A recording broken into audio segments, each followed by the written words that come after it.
So unfortunately, because class got canceled on Thursday, and in this class there we have to get through a certain amount of material by the end of the semester.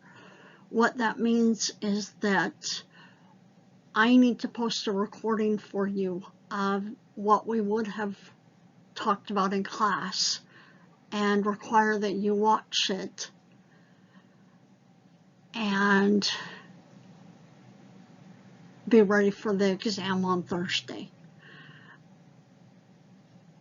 Therefore, I'm going to jump into it. I'm just going to cover as much material as I covered in my other Biology 322 class, and we will move from there.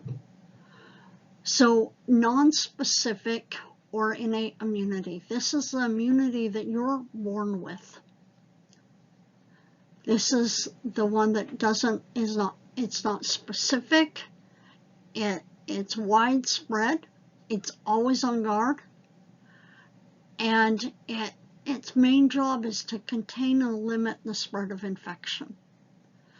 There's several different structures that are involved in this innate immunity. First one is your skin. This is a physical barrier to penetration by pathogens.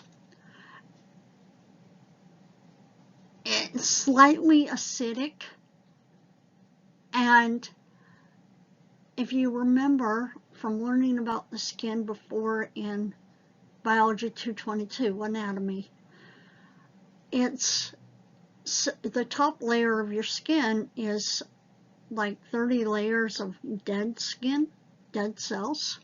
So if you think about it, that's a pretty barren place for something to decide is going to take up residence.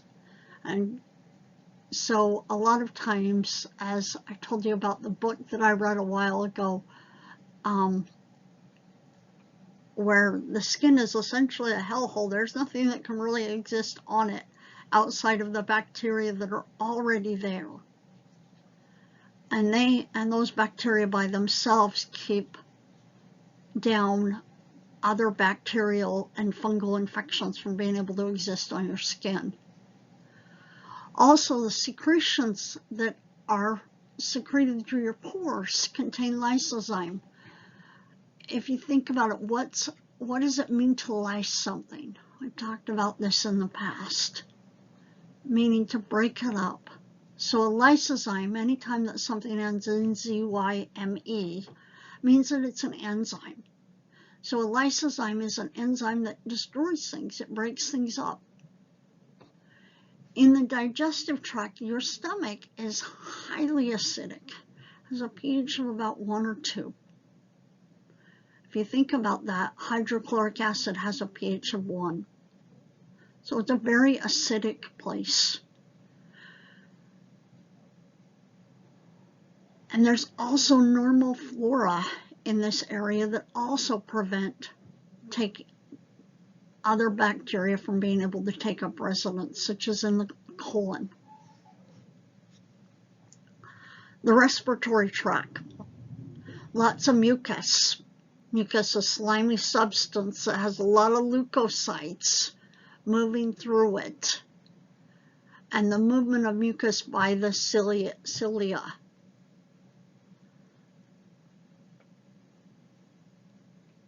If you think about this, there's a constant flow of slime moving down your trachea, from your nose through your trachea. And imagine you enter this big individual, and there's plenty of room, there's plenty of food, and you're so excited because you finally entered their body. And you're getting ready to take up residence, and the first thing you run into is a bunch of slime, which has a bunch of leukocytes floating through it, which can phagocytize you and destroy you. So it impedes movement and traps pathogens. Also in the respiratory system, we have alveolar macrophages. Remember what macrophages are. Phagocytosis meaning to engulf things. Alveoli meaning in the lungs. So these are alveoli within, macrophages that live within the lungs and reside within the lungs. Your lungs is a place where there's a lot of surface area. It's very wet, it's very warm, and there's a lot of blood, therefore there's a lot of nutrition. And it would be a really great place for bacteria to take up residence. However, to prevent things from taking up residence, we have these alveolar macrophages that phagocytize foreign substances and foreign bacteria within the lungs. The genitourinary tract, urine is acidic, and that helps prevent pathogens from taking up residence. Also, the vagina has lactic acid, another acidic substance.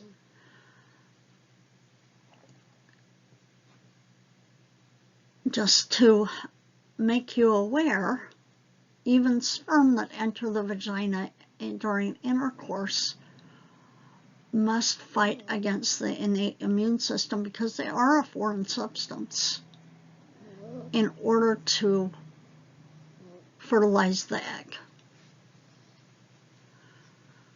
Internally, we have phagocytic cells. Remember phagocytosis. This is really quite important to remember what that is.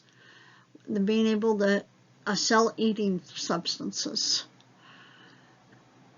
So phagocytic cells ingest and destroy bacteria, cellular debris, denatured proteins, and toxins. Interferons, just like the name suggests by the word interfere, they interfere with the replication of viruses. Complement proteins.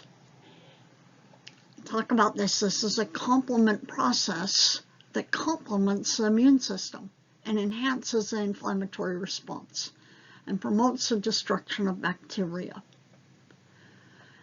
Endogenous pyrogens, secreted by leukocytes and other cells that produce fever.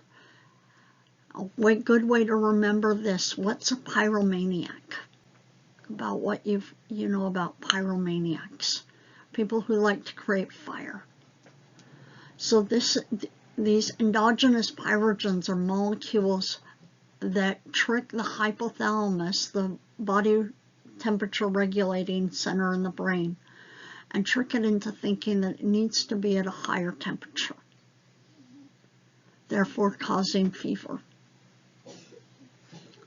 Natural killer cells. Talk more about these in a few minutes. But they destroy cells infected with viruses, tumor cells, so cells that are growing out of control, and mismatched transplanted tissue cells. Mast cells. Remember, these are from our previous lecture. These are similar to basophils in that they release histamine and other mediators of inflammation and cytokines. Additionally, a major process that all of these internal structures facilitate and help in is inflammation. Inflammation is a major process of the innate non-specific immunity. So your non-specific innate immunity is always on guard with a rapid response that is non-selective. It attacks every and all invaders.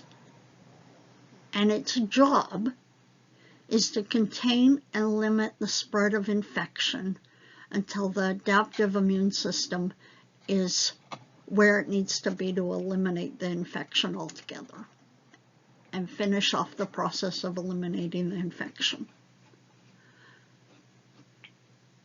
So that, like we've talked before, the innate non-specific immunity and the adaptive specific immunity work hand in hand in eliminating infection.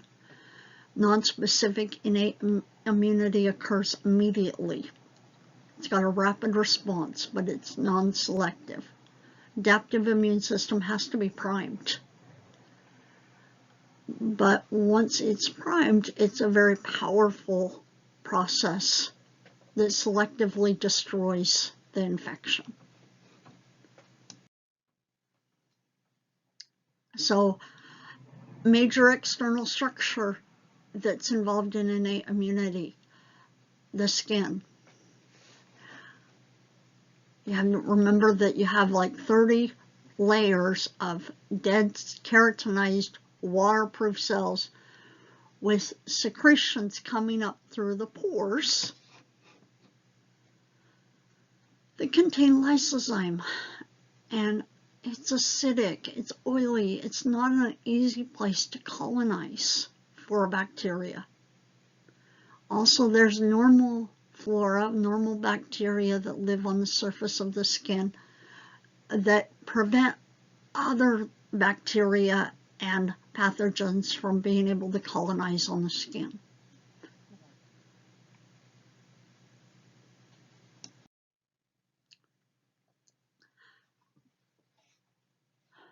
So within the eyes, just another review slide of these external structures of the innate immunity. Within your eyes, you have lysozymes in your tears and other secretions. Why would this be important to have this in your eyes? Your eyes are a wet and moist place where it's an opening into the internal part of your body. Therefore, we have lysozymes and other secretions that help to clear and destroy any pathogens that could possibly enter your body through your eyes. We have normal flora in addition to mucus and our cilia that help prevent pathogens from taking up residence within the nasal cavities and trachea and throat. Why are these normal flora so important? If you think about it, I've talked about it several times. I'm a big animal person. As I sit here, I have my puppy in my lap here. Let's show her really quick. Come here. Right here. Say hi. So I have my puppy in my lap. And not so much with regards to dogs, but with regards to cats. There's a theory out there that if you spay and neuter all of the feral cats within a neighborhood, by them allowing them to stay in that neighborhood, they will keep the population of other stray cats down in that neighborhood. Because they won't allow other cats to take up residence there. It's the same thing that these normal flora are doing. Normal flora in the esophagus, in the mouth, in the nasal cavities. Have it in the large intestines. Have it in the urogenital tract.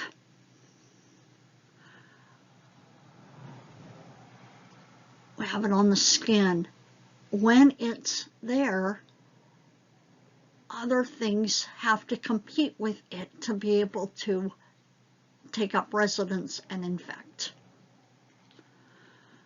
A good example of this is, I told you I'm an animal person. So I learned when I was taking care of baby kittens at one point that one of the major issues with kittens is ringworm. And ringworm is a fungal infection that is everywhere. It's a ubiquitous, almost always non-harmful fungus But when it finds a host, like a vulnerable, struggling kitten, it takes up residence on their skin.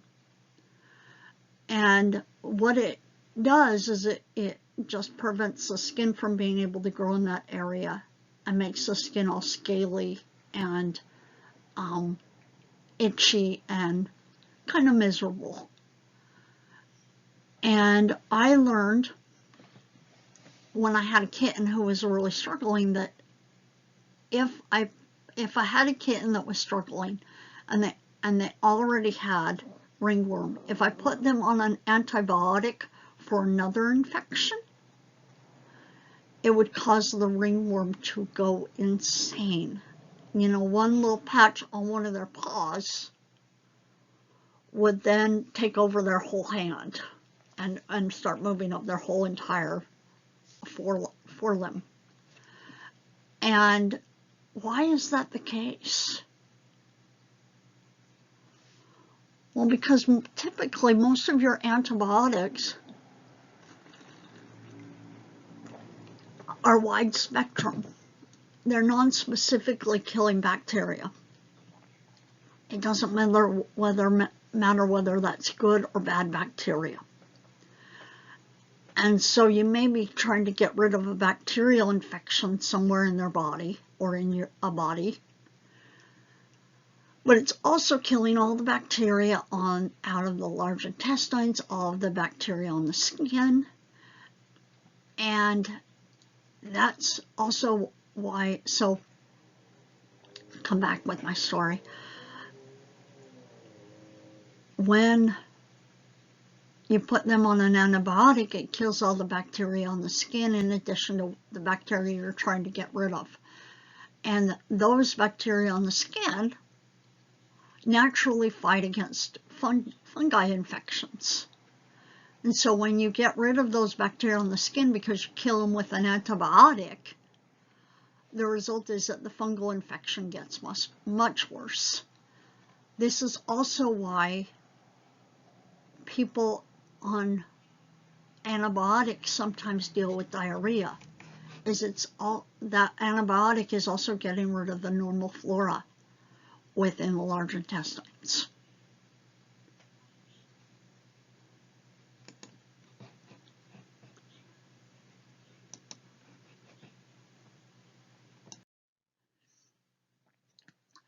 So phagocytic cells and their locations. Remember, we have the neutrophils. These are specialized phagocytes found in the blood and all tissues. The monocytes, another leukocyte. Remember, the 5 leukocytes, the neutrophils, the lymphocytes, the monocytes, the basophils, and the eosinophils. So neutrophils, monocytes are both have major functions in non-specific immunity. Neutrophils specialize phagocytic cells. Monocytes are going to develop into macrophages. Other tissue macrophages, histiocytes. These other tissue macrophages found in all tissues. Neutrophils are found specifically in blood and all tissues. Monocytes are found specifically in the blood. Other tissue macrophages are found in all tissues, including the spleen, the lymph nodes, and the bone marrow. Remember, the spleen, the lymph nodes, and the bone marrow are major immune system, lymphatic system tissues, organs. Kupffer cells, phagocytic cells that reside within the liver. Alveolar macrophages, we talked about this a minute ago. Your lungs are a very good place could easily be a place where bacteria could invade and enter the body. But the alveolar macrophages work to prevent that from happening. Microglia. Remember, this is one of the neuroglia cells of the central nervous system, if you remember that from Biology 222.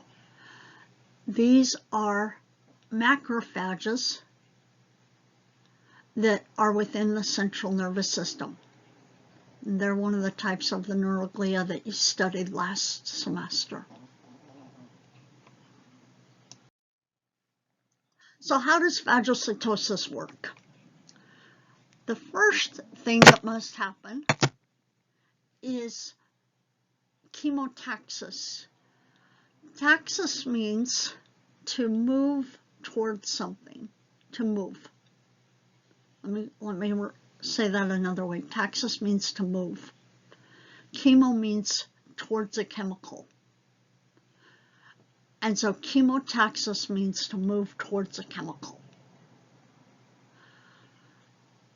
So we have microbes that are out floating around, and phagocytes first move towards those microbes, aka pathogens, bacteria, whatever. And they move towards it, and then they adhere to it and engulf it. They put out these little pseudopodia. I think we talked about these before. Pseudo meaning it looks like, but it isn't, and podia meaning feet. So these are false feet. So these false feet start to move out from the phagocyte and start to encircle the microbe once it's adhered to the cell. And encircle it and bring it into the cell. So phagocyte moves towards the microbe, then it adheres to it, and then it internalizes the microbe. Once it's internalized in a vesicle called a phagosome. And that phagosome will then fuse with the lysosome. Remember, we just talked about lysozymes, which were enzymes that were involved in destroying things. A lysosome is the major organelle within cells that destroys things. So the phagosome fuses with a lysosome, making a phagolysosome. And that phagolysosome then allows for the destruction of the microbe.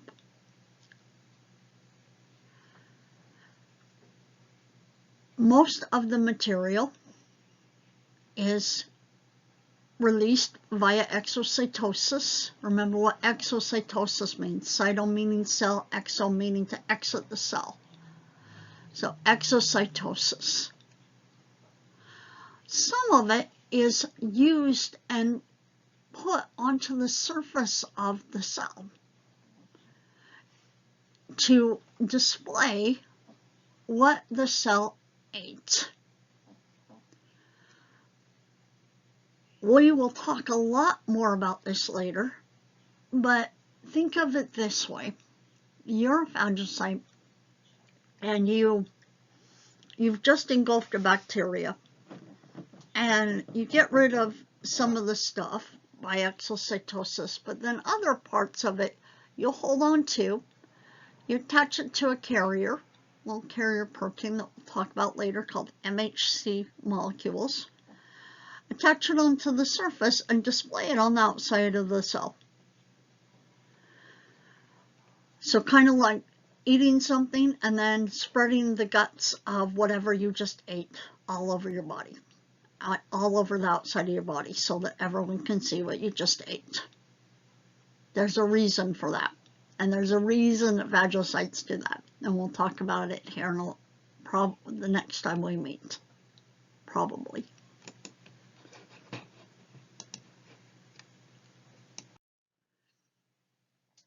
Interferons, what do they do? Interferons, remember, interfere. So these interfere with viral replication. This is a cytokine that is non-specifically secreted from any cell infected by a virus. It transiently inhibits the multiplication of viruses in most cells and triggers the production of virus-blocking enzymes by potential host cells. So think about when you've learned in the past about how viruses work. How do they work? They go into it, they attach themselves to the surface of the cell and insert their DNA into the cell, right? And that DNA moves into the nucleus of the cell and hijacks the machinery of the cell. And kind of like a hijacker on a plane, it takes over the cell and forces the cell to do what the virus wants it to do,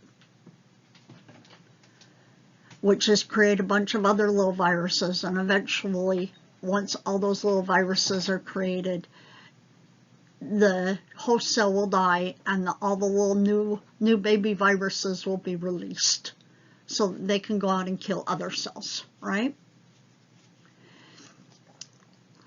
Interferons are released from cells that have been infected by a virus to work to inhibit the multiplication of viruses in their neighboring cells that haven't been infected yet. So different effects of interferons. They also enhance macrophage phagocytosis, increase the activity of cytotoxic killer T cells, increase the activity of natural killer cells, increase the production of antibodies, inhibit cell division, inhibit tumor growth, inhibit the maturation of adipose tissue, and inhibit maturation of erythrocytes, your red blood cells. So how does this work? How do interferons do this?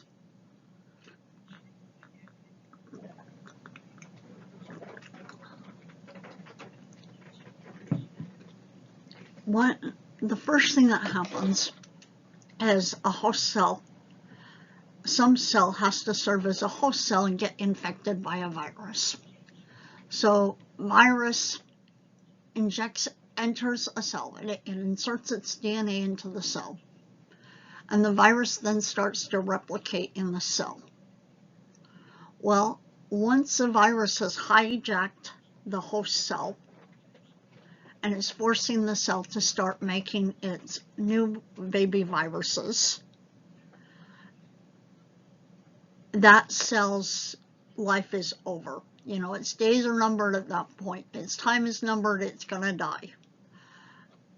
When it releases interferons as kind of a last stand against the virus that's destroying it. Even though the host cell is going to die, it's going to try to help other cells that haven't been invaded avoid getting infected and avoid having viruses hijack them. And so the host cell, the infected host cell, releases the interferon. The interferon that's released then binds with receptors on neighboring uninvaded cells.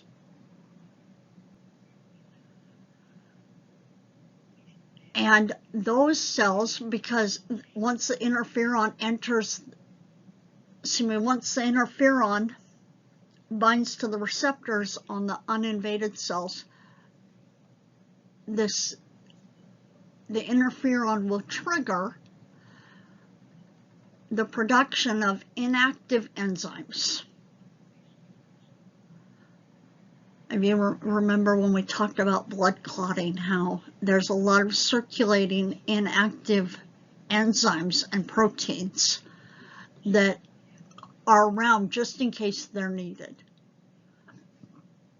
So the interferon causes all these inactive enzymes to be produced that are capable, when activated, these enzymes can break down viral messenger RNA and inhibit protein synthesis within that cell. So interferons are going to trigger the production of a lot of inactive enzymes. And these enzymes, if necessary and if activated, will break down viral messenger RNA and inhibit protein synthesis. So next step, a virus tries to infect a cell that has produced all these inactive enzymes. It tries to infect the cell.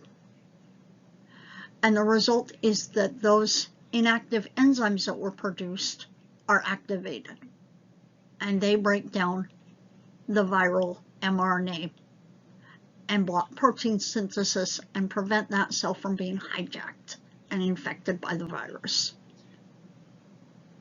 And the virus therefore can't replicate within those cells.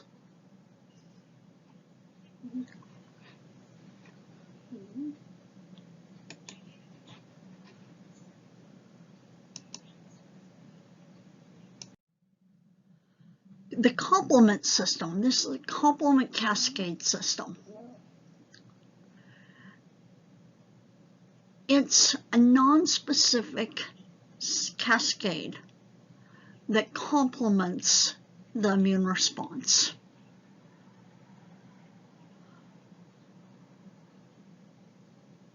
There's 3 different ways by which this can be triggered. It can be triggered via the classical pathway, which is by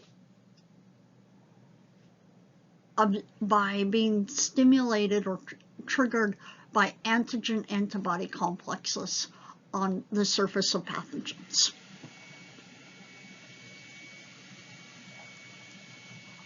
Or it can be activated via the mannose binding, lectin binding proteins. So mannose binding proteins that bind to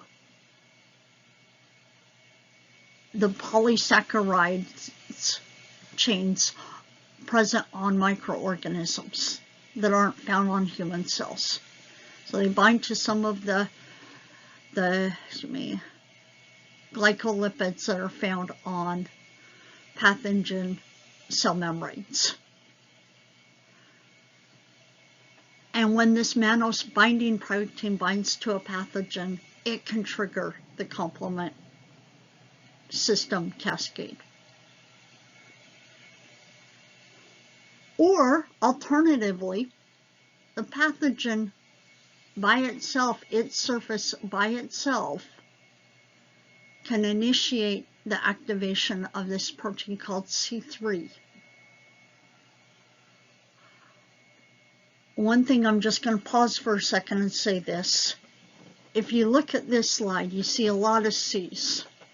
C1A, C1 something, C1, C13, C13A, C35A. All of these C's mean complement. So these are all proteins that start with complement, like complement C3A, complement C5A. We just call them C. So the complement cascades activated by these 3 different things: antigen-antibody complexes, a mannose binding protein that binds to the polysaccharides or the glycolipids on the surface of pathogens, or by proteins on the pathogen surface by itself.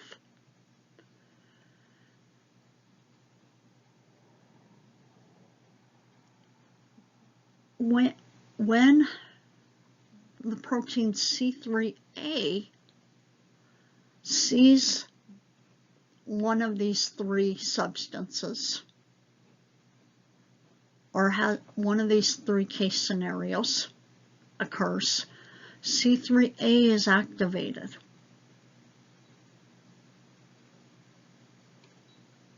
And 3 different outcomes can occur. The first one is that there will be an increase in the number of peptide mediators of inflammation and phagocyte recruitment, or increased inflammation.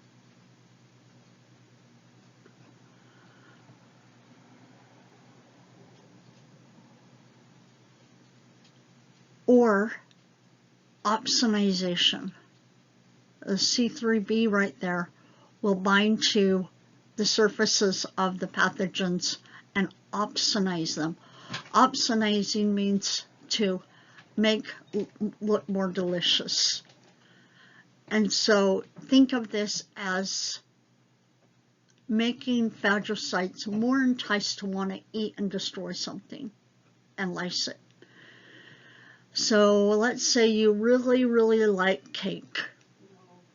However, you like cake even more when it has frosting on it. And you're more inclined to eat it when it has frosting versus just plain cake. The opsonization is putting the frosting on the cake, making it look even more enticing to phagocytes to eat it and destroy it. The last process that can be initiated is the activation of the membrane attack complex, which requires the activation of multiple proteins that are involved in forming a pore-like structure that will insert itself into the surface of the pathogens. And when it does that, it will allow water and salts into the pathogen and destroy the pathogen.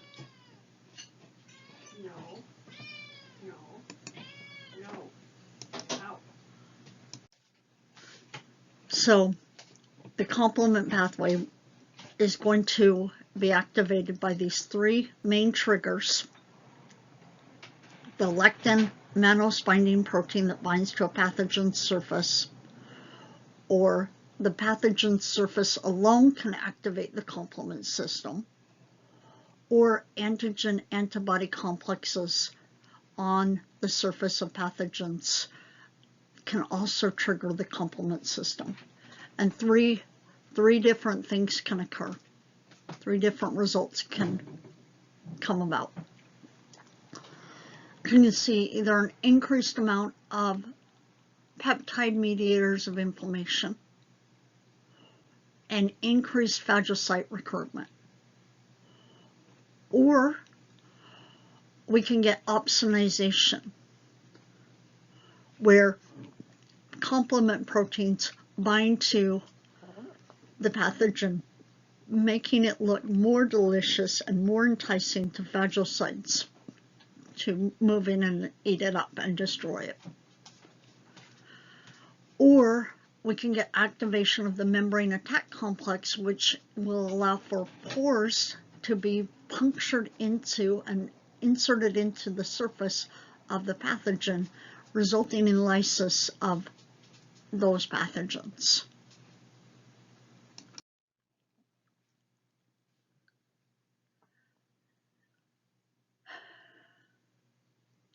This is just showing you the structure of the membrane attack complex. So activated complement proteins aggregate to form a pore-like channel in the plasma membrane of the target pathogen cells, and the resulting leakage leads to destruction of the cell.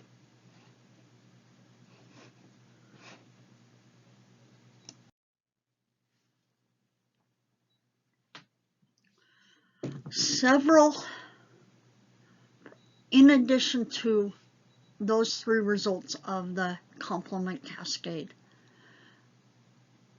or the 3 outcomes that can occur from the complement cascade, several proteins in the complement cascade additionally augment the inflammatory process by serving as chemotaxins. Remember what that meant. Chemotaxis, meaning to move towards a chemical. Chemotaxin means the chemical that's being moved towards. So these are chemical signals that stimulate other cells to move towards them. or they can act as opsonants.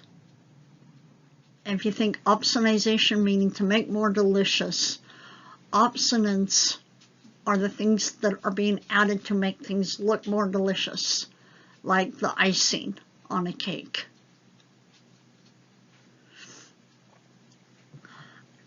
They can also promote vasodilation and increased vascular permeability, increasing the blood flow to an area of infection, and increasing the permeability of those vessels so that leukocytes can leak out into the interstitial fluids tissues where the infection is and work to start clearing it up. These proteins of the complement cascade can also release histamine, stimulate the release of histamine from mast cells, or activate kinins, which are involved in increasing vasodilation and increasing inflammation, peptides.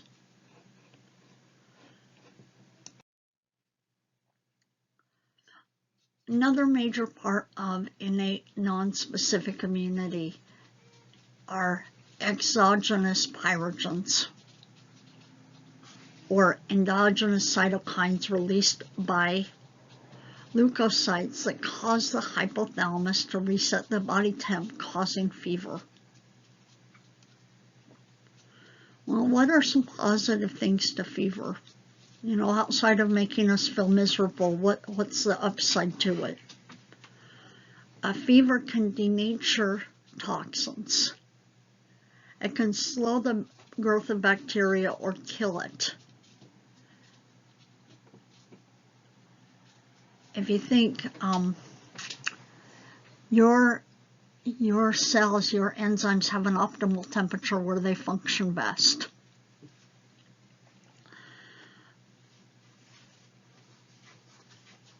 If you bump up the temperature, you can denature those toxins and those proteins so that they don't function as well. You can denature and destroy the bacteria. Fever also causes you to slow down so that your body can repair itself.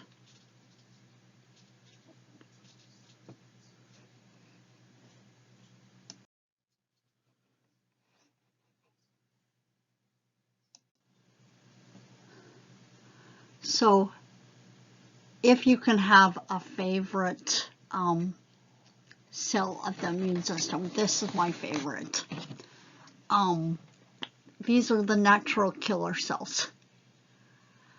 And what that means is that they are the hitmen for the non-specific innate immunity. So they're naturally occurring lymphocyte-like cells that non-specifically destroy virus-infected and cancer cells. Their mode of action is that they directly lyse cell membranes upon first exposure to these cells. So these cells get up close and personal with a target cell, and they look at it for a minute. They get up so they're almost just right next to them, and are close enough that they can lick their face. And they get right next to them, and they just look at them for a minute, and they look to see if there's anything wrong, anything that just doesn't look right, maybe something just a little odd in its shape and or structure. And if there's anything odd, it just looks funny, there's just something not quite right, they don't ask the cell how it's doing. They don't ask if it's what they can do to help. They just stick a bag over the head of the cell and shoot it. They just kill it, blow it away.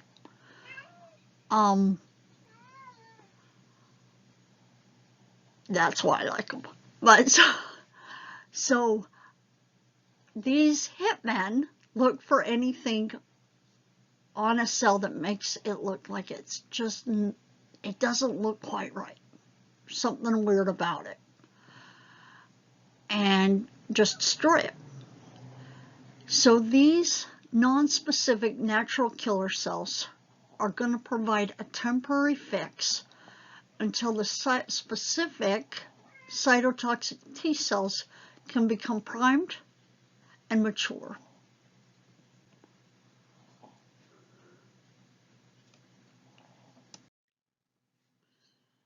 So inflammation.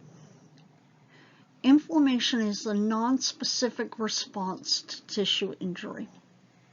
Its ultimate goal is to bring phagocytes and plasma proteins to an invaded or injured area, and to isolate, destroy, or inactivate the invaders, remove the debris, and prepare for subsequent healing and repair. Well, how does this work?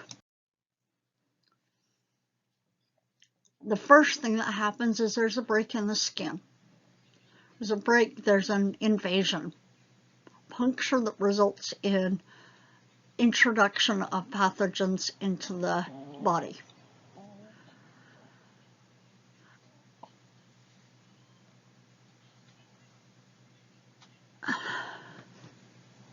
And those pathogens start to colonize a little bit. At least they try to colonize. They reproduce at that wound site, and when they start reproducing, that activates resident macrophages to engulf the pathogens and secrete cytokines and chemotaxins. Remember what chemotaxins means. And then that, in addition to the cytokines and the chemotaxins being released from macrophages, mast cells are going to release histamine. And histamine is going to cause local vasodilation, meaning which is going to result in increased blood flow in the area, and also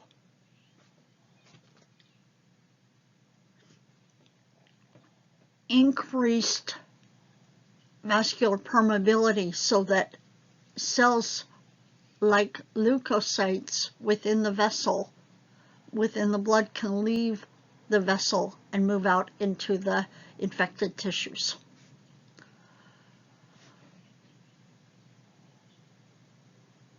So blood vessels dilate, vessels become a little bit more porous, a little bit more permeable, and then the blood vessel wall starts to become a little sticky, causing neutrophils and monocytes to be able to attach to the vessel wall and migrate along the vessel wall, the internal surface of the vessel wall, until they reach a pore where they can move through the pore. Once those neutrophils and monocytes are in the interstitial infected tissues, they start to migrate towards those chemotaxins. Remember what the chemotaxins are. So they're signaling molecules that are working like sirens, saying, this is where the infection is, come this way. Kind of like when you go into a store and the clearance aisle has a little flashing light. This is where you want to be.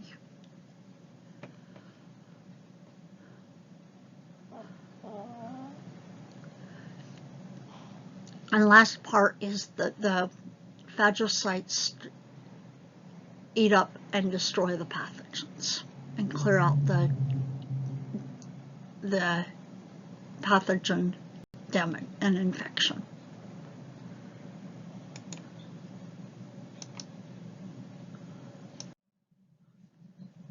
So how does this process of the leukocytes being able to leave the blood vessels occur? It is a process called diabetes. Think dia meaning 2, pedis meaning feet. So this is essentially walking through the vessel wall, or moving through the vessel wall, being able to migrate through the vessel wall. So at the site of infection, the cytokines that are being released out in the interstitial tissue by those macrophages that are eating all the bad things out in the interstitial area where the pathogen has invaded the tissue. They release those cytokines, and those cytokines trigger the endothelial cells to start to express what's called selectants. And the selectants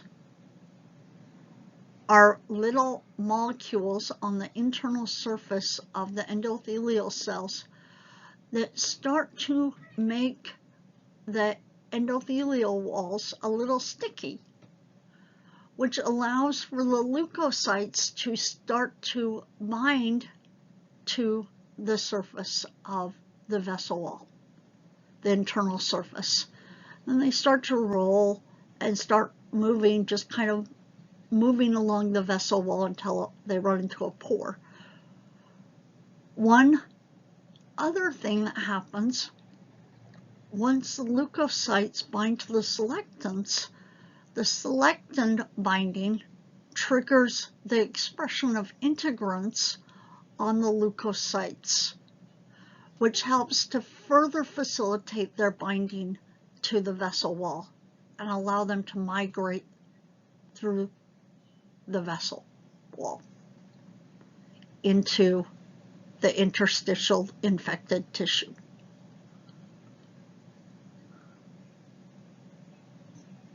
So diabetes is just the leukocytes binding to the endothelial wall, being able to move along the endothelial wall and migrate through a pore in the capillary wall into the infected interstitial tissue.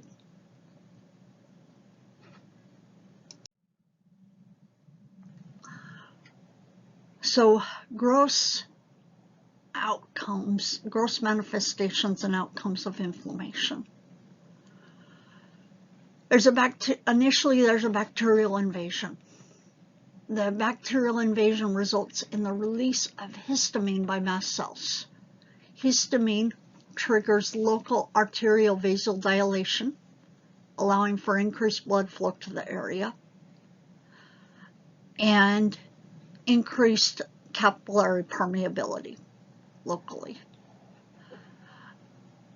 The local arterial vasodilation is going to result in increased blood flow to the injured tissue.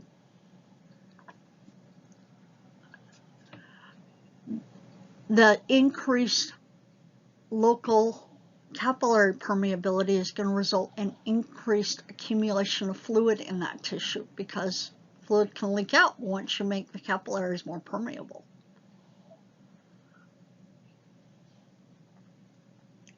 The increased blood flow and local accumulation of fluid results in an increase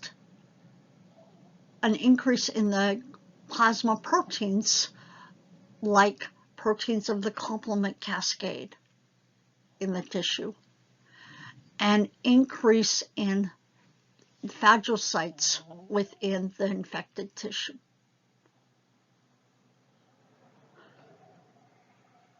The result is that you get increased phagocyte activity and increased defenses against foreign invaders, and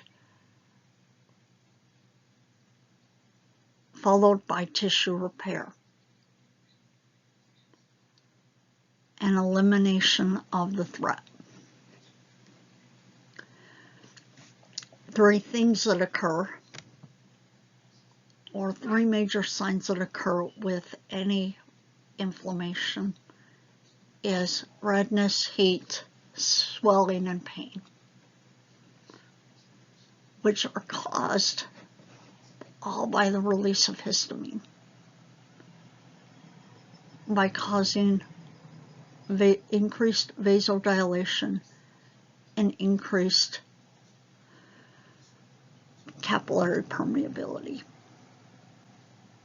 If you want to think of it, local accumulation of fluid, that's edema. So fluid buildup in the tissues, which is swelling. And that increased stretch of fluid being in that area can also result in pain.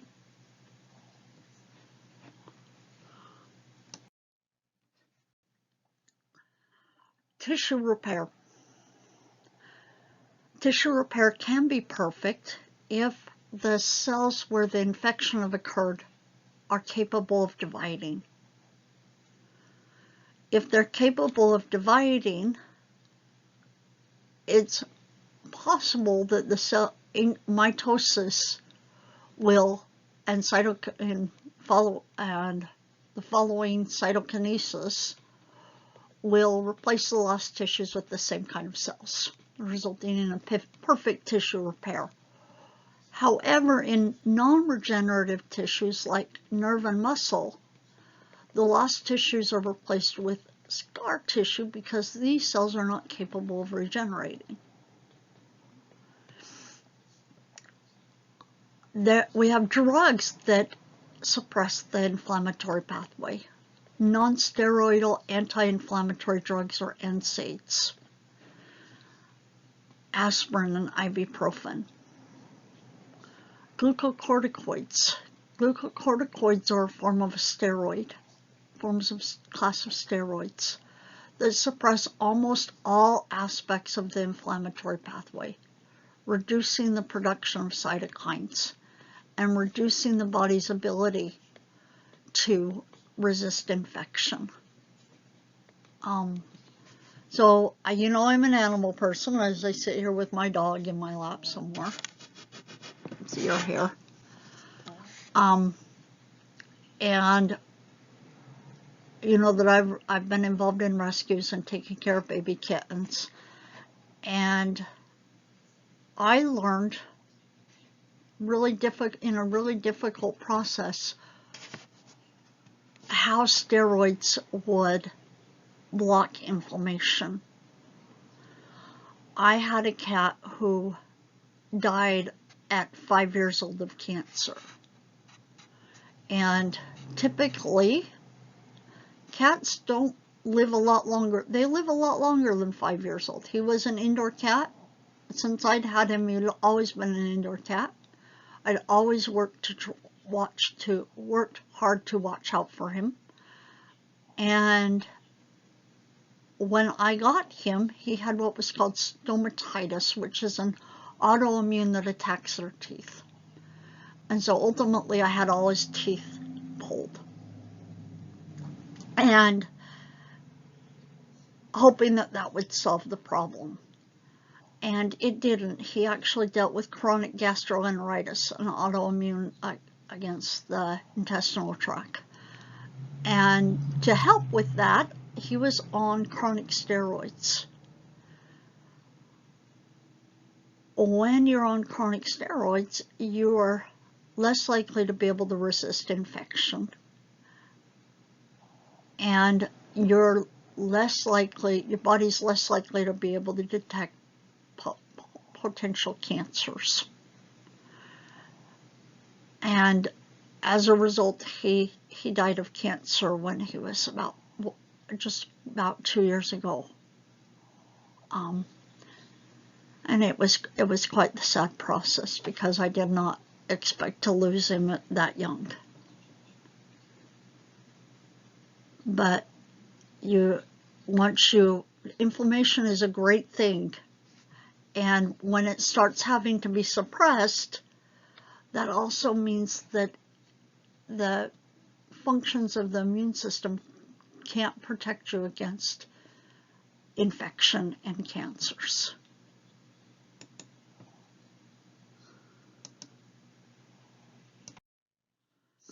So last part, this is the last slide that we'll cover, and then we'll cover the rest when we meet.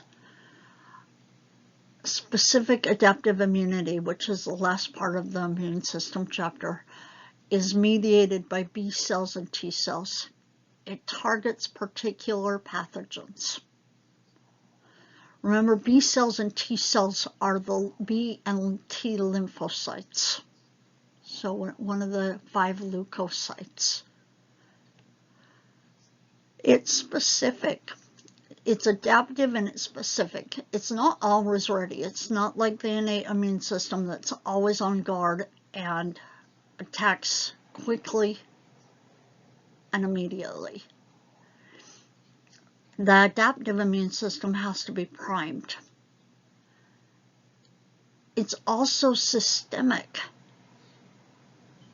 And there's a stronger secondary response following an initial experience with an infection due to memory cells being formed. And I will see you on Tuesday. Thank you.